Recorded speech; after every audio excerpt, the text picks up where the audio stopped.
Je m'appelle Romain, Plume, et aujourd'hui je vais vous parler d'un mec, pas un mec, un homme, plus qu'un homme, un monsieur, pas besoin de passer par 36 000 chemins, Jean-Claude Van Damme.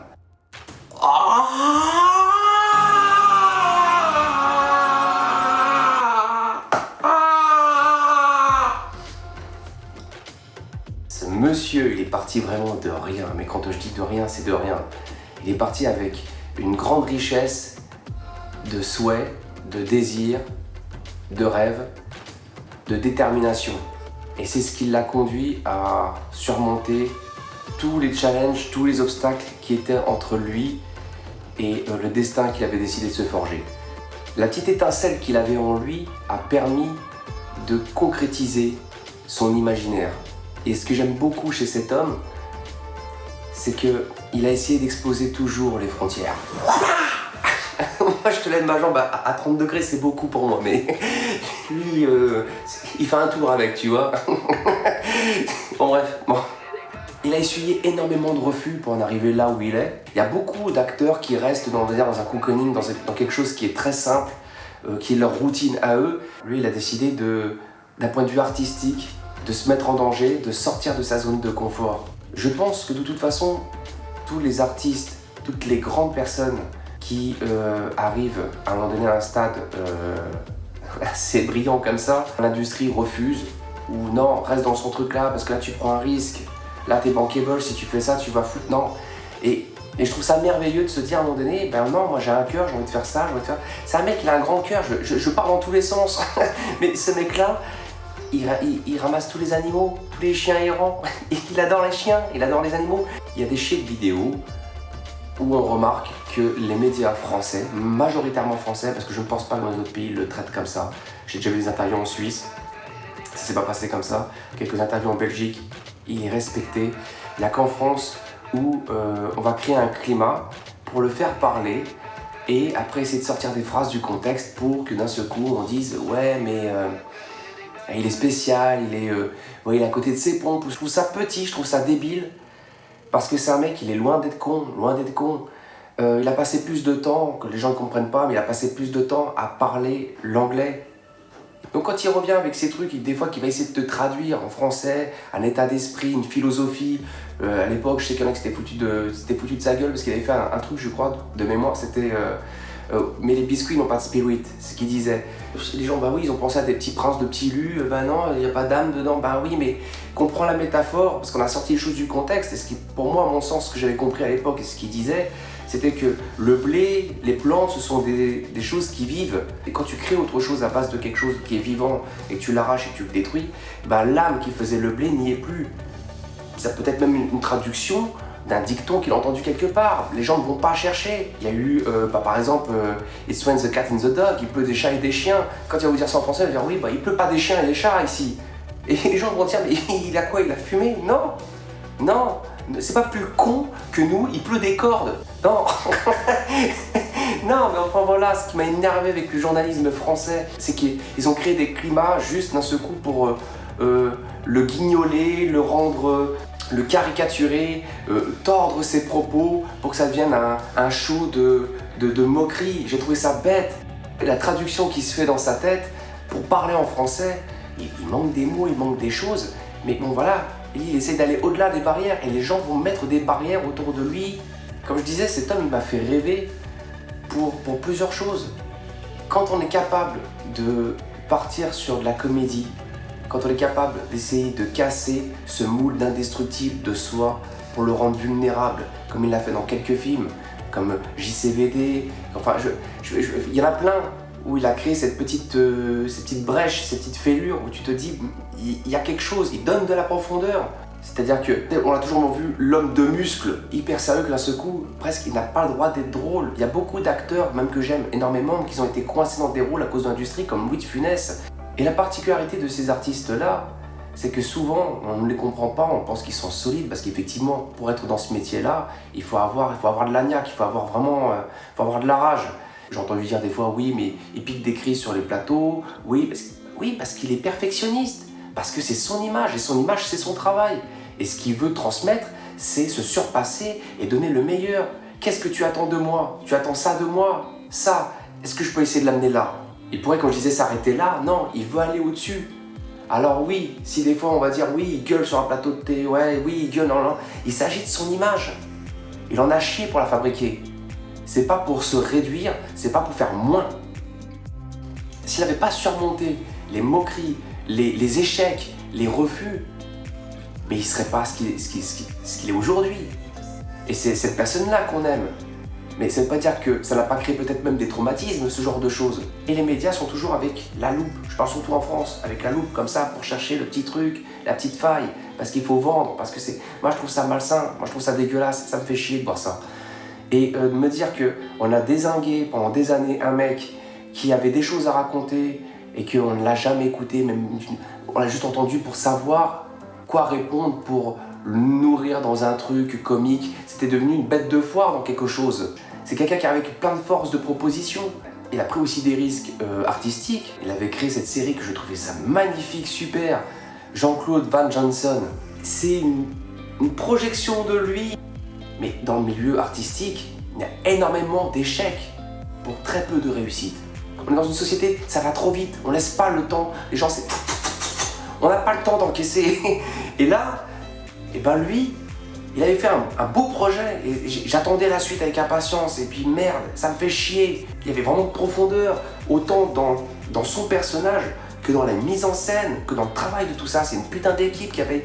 Le problème de l'image, c'est que des gens en vidéo, pour moi, on les bloque comme dans une capture de photo. T'es comme ça, voilà. Et c'est cette étiquette qui te suit. Et je trouve ça réducteur. Il y en a plein qui disent « Ah, vous avez bercé mon enfance ». Ben, je crois qu'en fait, j'ai pas grandi parce qu'il me berce encore. Ce mec, il me vend encore du rêve. C'est-à-dire que même moi qui ai eu pas mal d'échecs, où je n'ai pas eu vraiment les couilles de me battre pour pas mal de choses, dans mes désirs, j'ai pas pris mon destin en main, comme j'aurais dû, comme j'aurais voulu. Enfin, j'avais le choix, je ne l'ai pas pris ce choix. J'ai pas été au lion, voilà, j'ai pas été dans l'arène. Et je me dis que bah, ce genre de personne te montre que même dans une zone de confort, il se surpasse. Et que ce qu'il croit comme rêve, ce qu'il croit comme désir, comme envie pour se lever tous les matins, pour se réinventer, pour être un renouveau, comme il avait dit, je suis beau, je suis grand, je suis fort, je suis Van Damme. Ça, c'est... Il y a beaucoup de choses qui représentent là-dedans, même pour lui-même. Bah, quand moi j'entends ça, bah, je me dis, il est jamais trop tard. On n'arrive même pas à prendre l'ampleur de ce que c'est que ce genre de vie, où on est toujours considéré, où soi-même est un produit, que tu ne sais pas si les gens sont entourés autour de toi pour ce que tu es, ou plutôt pour ce que tu as, ou ce que tu pourrais leur apporter. Mais que lui, à l'origine, comme pas mal d'autres, c'était son rêve. C'était son rêve, et une fois qu'il l'a atteint, bah, faut l'entretenir, mais pas seulement. Et moi, je veux dire, quand je le vois à 60 balais comme ça, putain, moi je trouve qu'il assure. Et j'aimerais bien, moi, être comme ça à 60 balais. Puis 60 ans, c'est pas vieux. Mais on est dans une société, l'industrie, qui veut du rendement, qui veut des trucs là, qui laisse pas le temps, que si ça sort au bon moment, si ça sort pas au bon moment. Voilà, ces artistes, ils sont cotés comme à l'Argus, comme une voiture, comme quelque chose, et puis après, ah bah tiens, tu es là, faut voir ton cachet à la rabaisse, faut voir là. Voilà, il y en a qui le font parce qu'ils veulent aussi assurer une tranquillité pour les gens autour d'eux. Je pense pas, pour moi, que Van Damme, c'était quelqu'un qui visait le pognon. Il visait surtout un rêve. Et c'est ça qui m'a émerveillé. Et viser un rêve comme ça, où quelque part, on veut vendre du rêve aux autres, on veut être aussi regardé pour le travail qu'on a fait, c'est que quelque part, c'est un appel à l'amour.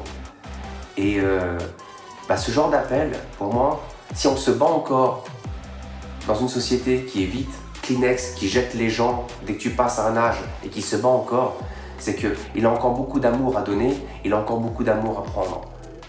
Je suis admirateur de son travail, je ne connais pas toute sa carrière. Oui, d'accord, les gens vont parler de full contact, full sport, oui, c'était quand même des sacrées performances. Et moi à l'époque, oui, je l'avais découvert là-dedans. Enfin, je pensais que c'était la première fois, mais mon cerveau l'avait déjà vu avant. Je suis fan de danse. J'étais même jusqu'aux États-Unis pour réaliser un rêve, c'était aller voir l'un des professeurs de danse de Michael Jackson, Popin Taco, et j'en parlerai dans une autre vidéo. En fait, ce professeur de danse avait participé à un film qui s'appelle Breaking 1984, là, Breaking 84, 18-4, ou je sais pas comment on dit, excusez-moi, mon anglais est dégueulasse, on dirait une mouette sous une voiture. T'avais Jean-Claude, t'es en train de danser dans le fond, et tu vois qu'il se déplace pour être... Il en veut, il veut être dans le plan, il interagit, il se crée un personnage. Il était déjà dedans et je me dis, avec le recul, je fais, putain, ouais. Ouais, mais en fait, pour moi, Jean-Claude, c'est pas que du muscle.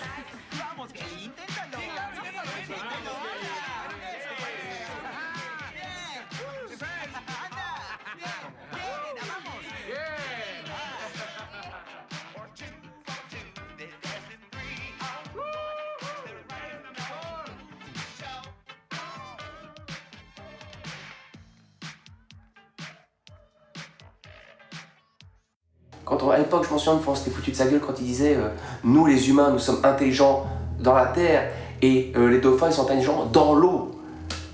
Et les gens, ils ont dit, tu vois, ouais, il est aware, voilà, mais arrêtez avec votre connerie. Vous dites, oui, lui, il est ouvert, vous ne l'êtes pas. C'est comme ça. Vous avez comme les chevaux, vous avez des œillets. Ouais, c'est peut-être simpliste. Parce que c'est quelqu'un qui s'émerveille comme un enfant, qui va regarder les choses plus profondément. Et que la simplicité, il a raison encore de s'en émerveiller. Pour moi, Jean-Claude, il a connu un milieu quand même qui est très spécial, le milieu du showbiz, faut pas croire. Il y a beaucoup de strass, paillettes et de la poudre et des choses comme ça. Il en a parlé ouvertement, il a parlé quand même de certaines choses. Il s'est pas caché.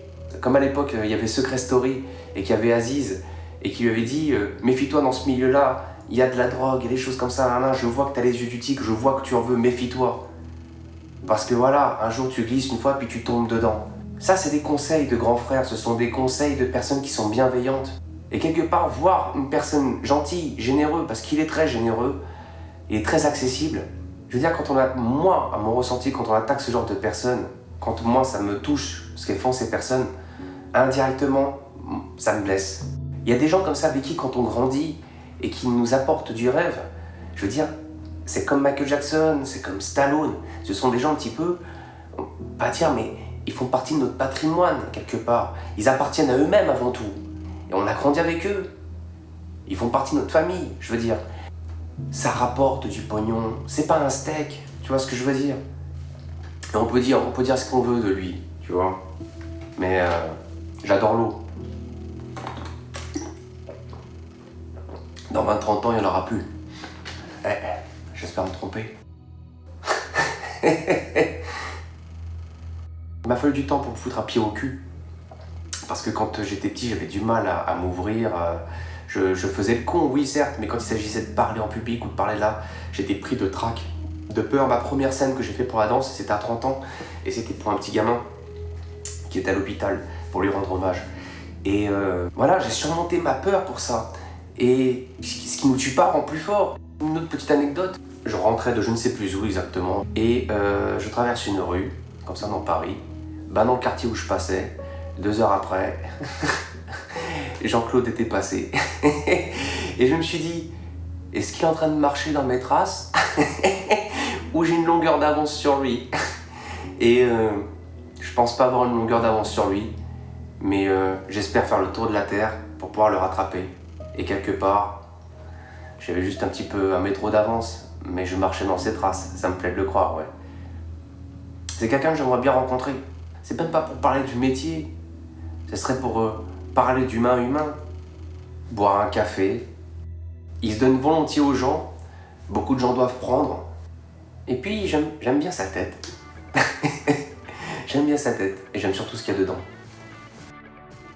C'est un truc, ouais, je kifferais le rencontrer, marcher avec lui un petit peu, discuter, calmement, parler de tout et de rien. Ça serait un petit rêve, ouais. Après la cerise sur le gâteau, si un jour, ça c'est pour toi Jean-Claude, si un jour t'as besoin d'une serveuse, oui parce que je peux mettre une jupe s'il faut être figurant, y a pas de souci. T'as besoin d'un punching ball humain, d'un mec que tu veux jeter sur 15 personnes, je suis là, tu vois. Ça serait une superbe expérience pour moi et de rentrer un petit peu dans ton univers, voilà. C'est quelque chose qui me toucherait beaucoup. Une fois j'ai fait un rêve de fou et il y avait lui, il y avait Jackie Chan et Chris Tucker et on était en train de danser et sur une musique que j'avais créée, que je était super musique, une putain de musique de boîte d'ambiance. Et lui, voilà, il était comme ça en train de checker et danser. Et moi j'avais kiffé ça, et j'étais dedans, et j'avais des vues, des plans, ça faisait comme un truc Bollywood. Et quand je me suis réveillé, j'ai fait merde. Voilà, je pense que la créativité, le cerveau, il peut pousser pas mal de choses. Et même si ça reste qu'un rêve, ça m'appartient. Et de temps en temps, je replonge là-dedans. Et ça me permet de le revivre quelque part. La réalité, le virtuel, c'est pas si différent que ça. Quand j'ai fait ce rêve de danse, de movie, de tout ça, quelques jours après, je vois quoi? Il dansait, tout seul, sur la plage, sur une musique, pour un artiste. Et j'ai dit, mais il se livre. Il vit le truc. Dans la nuit musclée, à des regards flous, je t'ai vu offrir le nu de ton cou.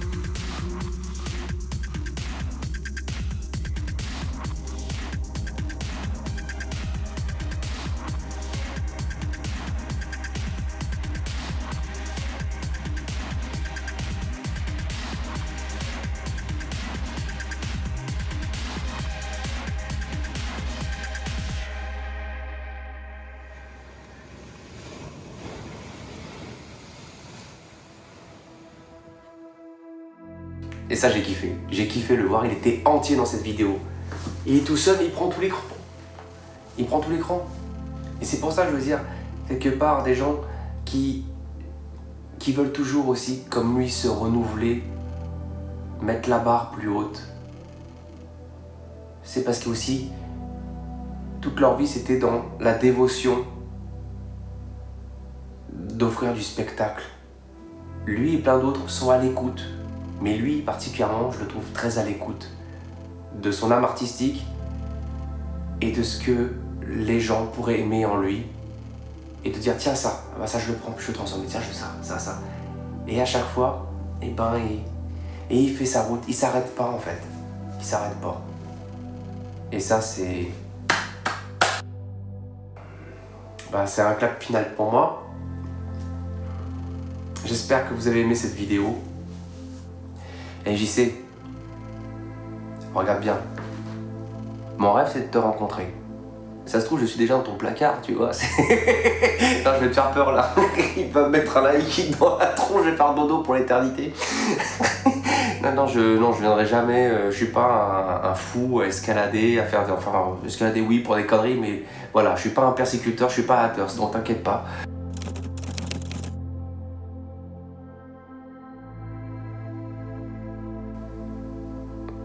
Parce que c'est mon rêve. Et si c'est pas dans cette vie, ça sera dans une autre. Prends soin de toi. See you later. Abonnez-vous. Ciao, ciao. Bisous. On vous a beaucoup moqué sur un mot qui est le mot aware. Vous étiez aware. Est-ce qu'aujourd'hui, vous pourriez nous dire ce que voulait dire ce mot-là, que vous employez presque à chaque phrase? Je suis aware. En français, ça veut dire conscient. Conscient de la chose. Mais conscient de quoi? D'avoir, comme on dit en américain, un awareness. Être conscient de tout ce qui se trouve autour de nous, à l'intérieur et entre nous. Les plantes sont pures, mais les plantes sont supérieures. Parce que les plantes, elles sont aveugles, elles n'entendent pas. Tout ce qu'elles peuvent faire, c'est être conscient de la chose. Elles sont aware. Et les animaux, ils sont super aussi. Ils sont purs. Ils montrent les dents avant de mordre. Ah.